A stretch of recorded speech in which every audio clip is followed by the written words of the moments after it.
Welcome to my channel hidden history fact. کبھی کبھی تاریخ اپنے فیصلے ایوانوں میں نہیں بلکہ مٹی کے نیچے دیے ہوئے دلوں میں لکھتی ہے۔ دسمبر 1999 میں وینزویلا کے ساحلی ریاست وارگاس پر جب آسمان کئی دنوں تک مسلسل برستا رہا تو پہاڑوں نے پانی کو سہنے سے انکار کر دیا۔ پہاڑوں کی ڈھلانوں سے مٹی، پتھر اور کیچڑ کا ایک طوفان نیچے اترا اور چند گھنٹوں میں بستیاں صفحہ ہستی سے مٹا دی۔ گھر، سڑکیں، اسکول، بازار، سب کچھ بہہ گیا۔ ہزاروں زندگیاں خاموشی سے مٹی میں دفن ہو گئیں اور جو بچ گئے وہ بھی اپنے پیاروں کی تلاش میں بے یقینی اور خوف کے سمندر میں کھڑے رہ گئے۔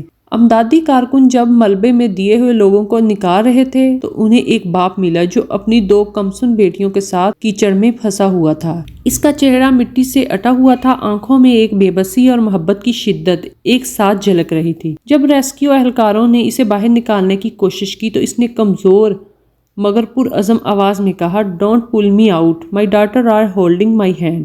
مجھے نہ نکالو، میری بیٹیاں میرا ہاتھ تھامے ہوئے ہیں۔ یہ الفاظ بعد میں دنیا بھر میں والد کی محبت اور قربانی کی علامت بن گئے۔ یہ الفاظ صرف ایک جملہ نہیں تھے، یہ ایک باپ کا آخری اعلان تھا۔ اس نے اپنی زندگی سے زیادہ اپنی بیٹیوں کے لمس کو اہم جانا۔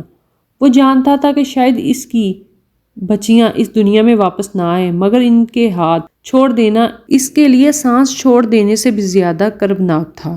انسانی فطرت بقا چاہتی ہے، ہر سانس کے لیے لڑتی ہے، مگر اس لمحے محبت نے بقا کو شکست دے دی۔ ایک باپ نے موت کو قبول کر لیا مگر تنہائی کو نہیں۔ وارگاس کی تباہی نے پہاڑوں کا نقشہ بدل دیا، ساحلوں کو مٹا دیا، مگر اس ایک جملے نے انسانیت کی تاریخ میں اپنی جگہ بنا لی۔ اندازوں کے مطابق 10,000 سے لے کر 30,000 تک جانیں ضائع ہو گئیں، مگر ہر عدد کے پیچھے ایک کہانی تھی، ایک باپ کی کہانی۔ ان سب کہانیوں کی علامت بن گئی۔ قدرت کی بے رحمی کے سامنے انسان بے بس تھا، مگر محبت بے بس نہ تھی۔ مٹی نے اس کے جسم کو ڈھانپ لیا مگر اس کے فیصلے کو نہیں۔ کچھ لمحے وقت سے بڑے ہوتے ہیں، یہ بھی ایسا ہی ایک لمحہ تھا جب ایک باپ نے دنیا کو سکھا دیا کہ بعض اوقات محبت زندہ رہنے کے لیے زیادہ طاقتور ہوتی ہے۔ اگر آپ کو تاریخ کے ایسے ہی پراسرار راز جاننا پسند ہے تو چینل کو سبسکرائب کریں، ویڈیو کو لائک کریں اور کمنٹس میں بتائیں کہ اگلی ویڈیو کس موضوع پر ہونی چاہیے۔